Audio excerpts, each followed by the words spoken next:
share slide screen ya. Eh, ya.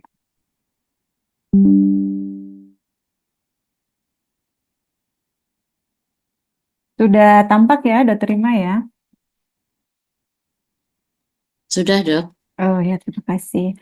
Eh, pada kesempatan Assalamualaikum warahmatullahi wabarakatuh. Pada kesempatan kali ini saya akan sharing sedikit terkait kasus-kasus klinis yang banyak kita jumpai, terutama di bidang respirasi dan HMAM ini adalah hemoptisis.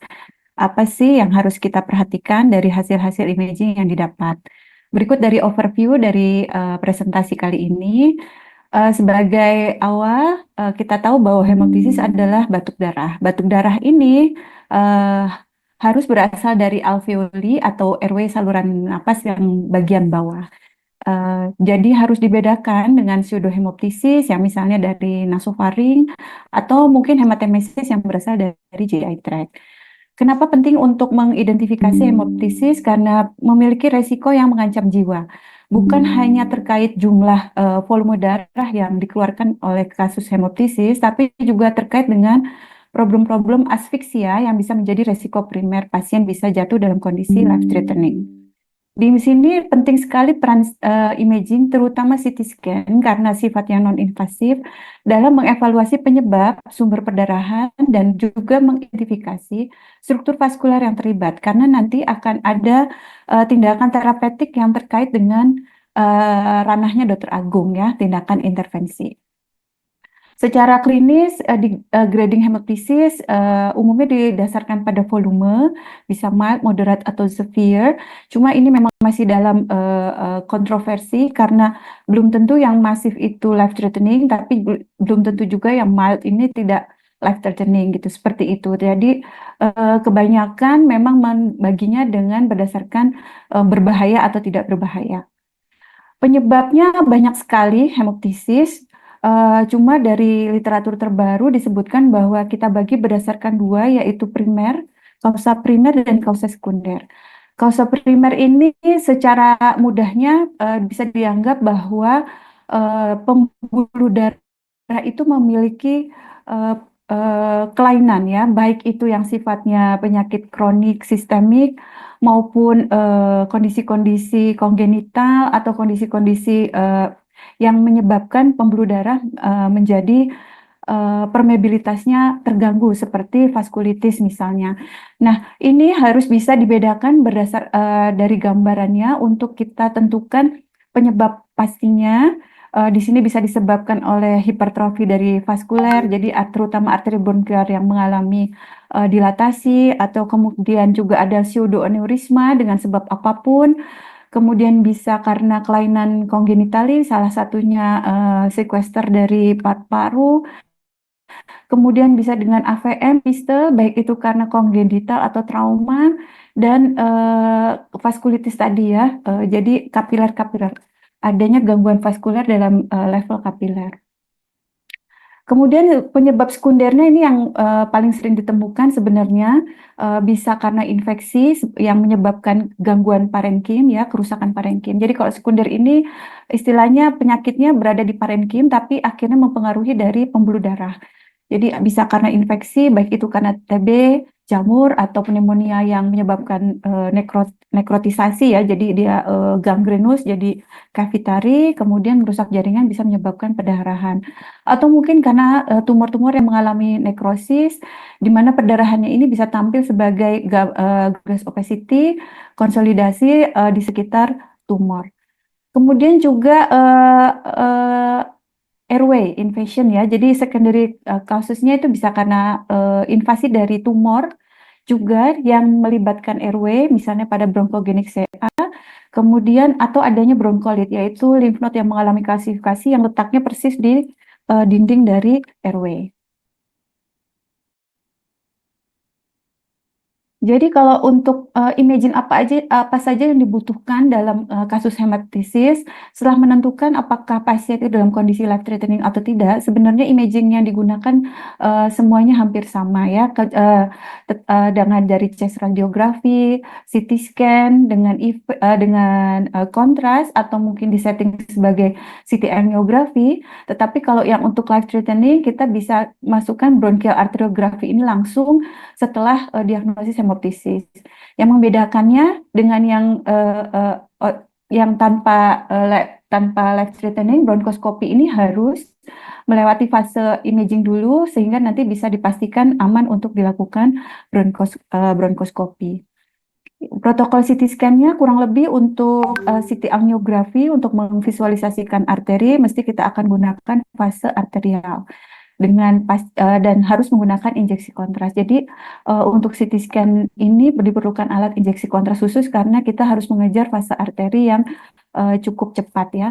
Area scan-nya mulai dari leher bawah, leher bawah sampai level celiac axis ya di abdomen karena kita mau memvisualisasikan sumber-sumber darah yang punya potensi menyebabkan hemoptisis. Sampai level cabang phrenikus itu juga masih punya potensi. Dan nanti pada post processing umumnya kita gunakan multiplanar reconstruction dan kita biasanya pakai MIP ya untuk gambar yang lebih baik.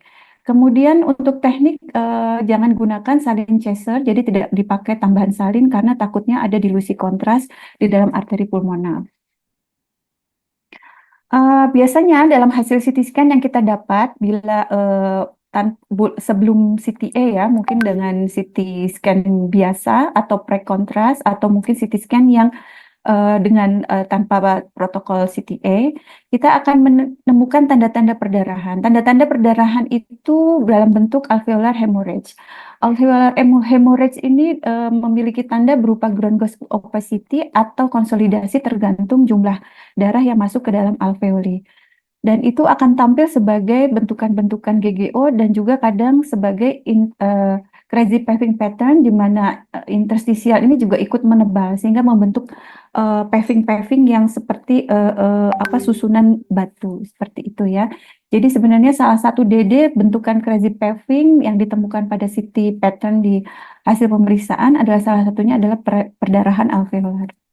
Kemudian juga bisa dalam bentuk konsolidasi seperti ini. Kalau di chest X-ray kita lihat sebagai infiltrat yang cukup difus di kedua paru. Tetapi dari CT scan kita bisa lihat konsolidasi yang multifokal baik di lapangan atas atau lapangan bawah. Kalau kasusnya dengan hemoptisis maka hemorrhagic alveolar harus jadi DD dari selain sebagai pneumonia. Tetapi memang pada kasus ini adalah kasus-kasus yang terbukti sebagai kondisi-kondisi vaskulitis yang akibat gangguan imunologis. Ini juga pattern yang bisa ditemukan pada kasus hemoptisis, yaitu ground glass opacity. Untuk sebagian bagian itu bisa tampak sebagai crazy paving, crazy pattern ya. Jadi ada penebalan septum interlobular selain memang alveolinya di dalamnya itu juga mengalami ground glass opacity. Atau mungkin jika pada kasus-kasus tumor kita bisa melihat adanya ground glass opacity di sekitar dari tumor ini juga merupakan indikasi bahwa ada bleeding dari tumornya. Jadi kalau ada pasien dengan hemoptisis karena tumor maka area-area GGO di sekitar tumor ini bisa dicurigai sebagai area parenchymal bleeding. Untuk yang gangguan karena terapi pada kasus berikut ini pasien dengan penggunaan terapi antikoagulan karena gangguan jantung. Di sini kita lihat ada multifokal yang difus ya, difus multifokal ground glass opacity pada kedua paru ya. Ini juga merupakan representasi dari perdarahan pada parenkim. Setelah parenkim kita juga evaluasi airway. Di airway kita bisa ketemukan harapannya bisa menemukan filling defect yang bisa menyebabkan atelektasis. Filling defect ini bisa berupa blood clot. Blood clot pada CT scan akan memiliki HU yang lebih tinggi. Ini tanpa kontras ya. HU-nya lebih tinggi. Ini biasanya gampang jika ditemukan di airway yang lebih besar. Kalau untuk mucus plug pada kasus pneumonia ini biasanya tidak tinggi HU-nya. Ya, pada contoh ini kita bisa lihat ada airway yang di dalamnya ada filling defect dan bisa kalau misalnya memang kasusnya ini adalah kasus hemoptisis, maka the filling defect atau material di dalam bronkus ini bisa dicurigai sebagai blood clot. Kemudian kita juga bisa evaluasi jangan-jangan ada tumornya di airway. Jadi setiap ini harus kita evaluasi airway dengan baik. Pada kasus ini ada tumor yang invasi sampai ke intraluminal. Dan pada kasus ini kita juga bisa ketemukan bronkolit, calcified lymph node yang berada di tepat di tepi dari bronkus ya. Dengan CTA kita akan lebih bisa melihat problem-problem vaskuler yang bisa teridentifikasi. Di sini contohnya adalah kasus aneurisma aorta yang sifatnya unstable. Selain bentukan aneurismanya, kita juga bisa lihat parenkim paru yang mengalami GGO di sekitar kondisi-kondisi aneurisma. Jadi kita bisa perkirakan bahwa kemungkinan ada alveolar hemorrhage di sekitar lesi. Kemudian ini kasus dengan misetoma, ada kumpulan dari jamur di dalam kavitas. Di sini kita bisa lihat ada hyperdens di area lesi tersebut yang bisa dicurigai dan kita bisa lihat bahwa ada arteri yang hipertrofi, kinking ya, turtos yang mengarah kepada lesi itu. Jadi ini bisa dianggap bisa sebagai penanda bahwa memang terjadi bronchial hypertrophy yang menjadi sumber dari perdarahan pasien. Kemudian kadang-kadang juga bisa kita temukan kasus lain sumber perdarahan bahwa terjadi outpouching, ada pseudoaneurisma dari aorta yang outpouchingnya mengarah kepada dinding bronkus ya, sehingga ini sangat rigid ya, mudah ruptur sehingga nanti bisa mengalami massive hemoptisis yang cukup besar ya karena langsung berasal dari sumber arteri yang besar. Kemudian juga ada pseudoaneurisma di mana ada kontras yang relatif apa tipinya tegas ya, densitasnya sama dengan kontras di dalam arteri normal yang berada di dalam suatu uh, nekrotik pneumonia. Ini juga kasus dari contoh kasus dengan setting MIP, CT scan, kita bisa lihat cabang bronkus arteri bronkial ini mengalami dilatasi dan turtos, keriting-keriting seperti ini dan mengarah pada suatu konsolidasi di upper lobe yang mengalami penarikan ya, kita bisa lihat hilusnya naik, bronkusnya juga irregular karena ada proses-proses fibrosis ya. Dengan CTA juga bisa kita buktikan bahwa terjadi dilatasi dan turtosity pada cabang-cabang yang memperdarahi lobus superior paru ya, ini pada kasus cystic fibrosis. Dengan CTA juga bisa kita lihat bahwa cabang-cabang arteri bronkial ini ada yang menonjol sampai ke dalam intraluminal. Nah, ini juga merupakan kasus bahaya ya. Jadi kita bisa mengidentifikasi ini, bisa merekomendasikan untuk tidak dilakukan bronkoskopi karena nanti alatnya bisa nyenggol pembuluh darah ini, nanti bisa terjadi massive hemoptisis. Bronchial artery memang merupakan arteri utama yang paling sering menyebabkan hemoptisis pada kasus-kasus yang sifatnya perubahan vaskuler karena memang bronchial artery ini merupakan arteri utama yang banyak mensuplai darah ke airway, ke struktur saluran nafas. Perlu diingat bahwa sangat kecil, arteri ini sangat kecil, jadi normalnya tuh 1,5 mili ya, mili di milimeter pada pangkalnya dan kadang menyempit sedikit kalau sudah berpotongan dengan bronkus.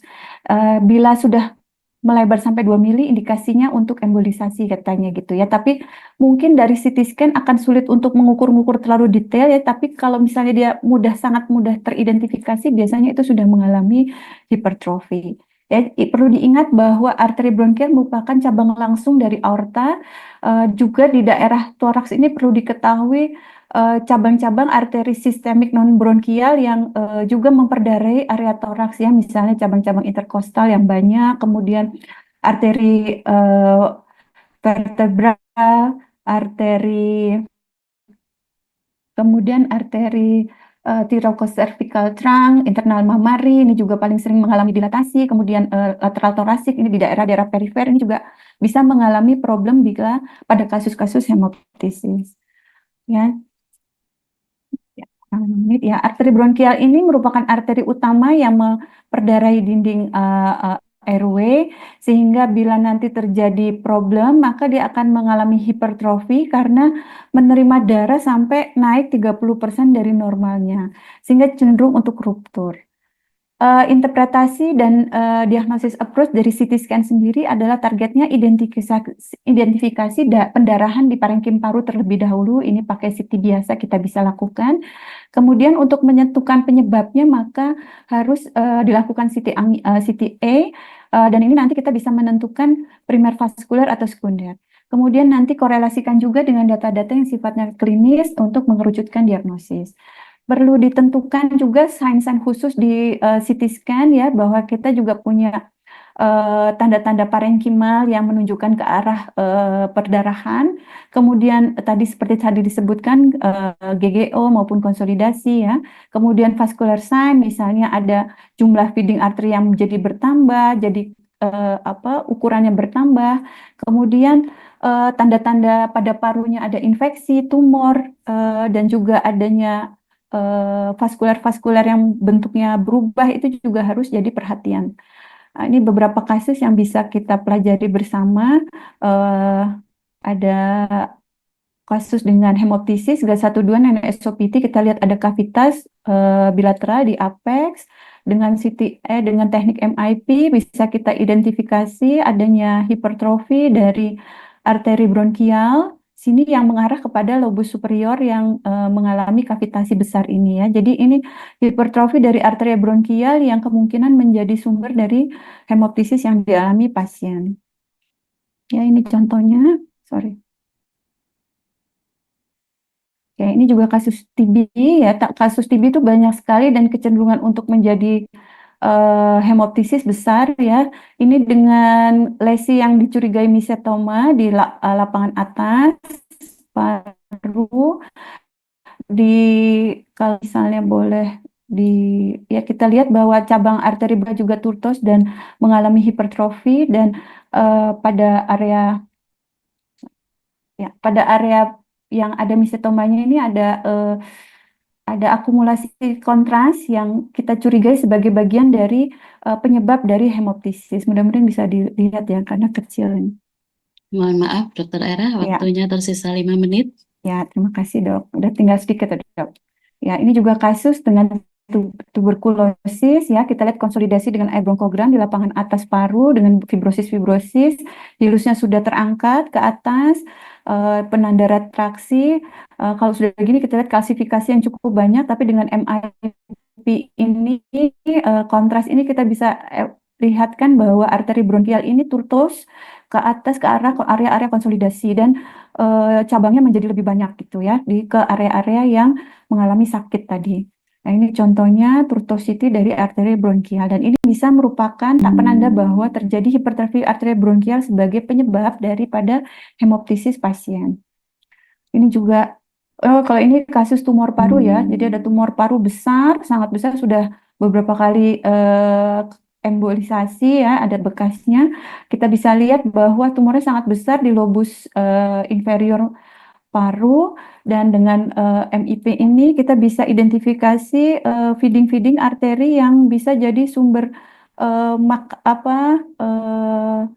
darah buat si paru ya, buat si tumor ya, sehingga nanti bisa mungkin tindakan intervensi bisa membantu untuk mengatasi bila pasien ini hepatitis untuk bisa mengurangi perdarahannya. Jadi ini cabang bronkial yang ke inferior ini turtos dan banyak sekali cabangnya, tapi juga bisa kita lihat bahwa nervus dari bawah, nervus phrenikus ini juga mengalami turtosity yang cukup masif dari daerah inferior, dan mungkin juga dari berbagai arteri-arteri sistemik lain juga sudah ikut memperdarahi tumor ini. Oke. Ya, treatment pathway dari CT scan finding yang kita temukan ini maksudnya bahwa bila kita temukan embolisasi, misalnya targeted endovascular treatment ini punya tempat bila kita melihat adanya arteri yang mengalami hipertrofi seperti tadi kasus-kasus TBC tadi ya. Mungkin di situ treatment Dr. Agung dan Dr. Baihaki bisa membantu dalam mengatasi hemoptisis. Tapi kadang-kadang terapinya perlu surgical, misalnya pada kasus tumor, aneurisma yang besar, atau jaringan paru yang cukup besar sehingga mungkin perlu tindakan-tindakan reseksi paru. Kemudian juga ada kondisi-kondisi pendarahan paru yang hemoptisis yang tidak membutuhkan tindakan intervensi, tapi mungkin pengobatan saja, misalnya pada diffuse alveolar hemorrhage yang gambarannya bisa kita identifikasi menggunakan CT scan. Take home message pada kasus hemoptisis, pendekatan yang sistematis dan struktural dalam menginterpretasi CT scan sangat diperlukan. Penting untuk identifikasi direct dan indirect sign dalam CT scan untuk diagnosis yang lebih akurat. CT scan juga berperan dalam mengarahkan tindakan terapinya intervensi atau non-intervensi, kemudian rencana terapi dan manajemen pasien berdasarkan pada mekanisme dari perdarahan tersebut. Terima kasih, demikian presentasi dari saya. Assalamualaikum warahmatullahi wabarakatuh. Waalaikumsalam warahmatullahi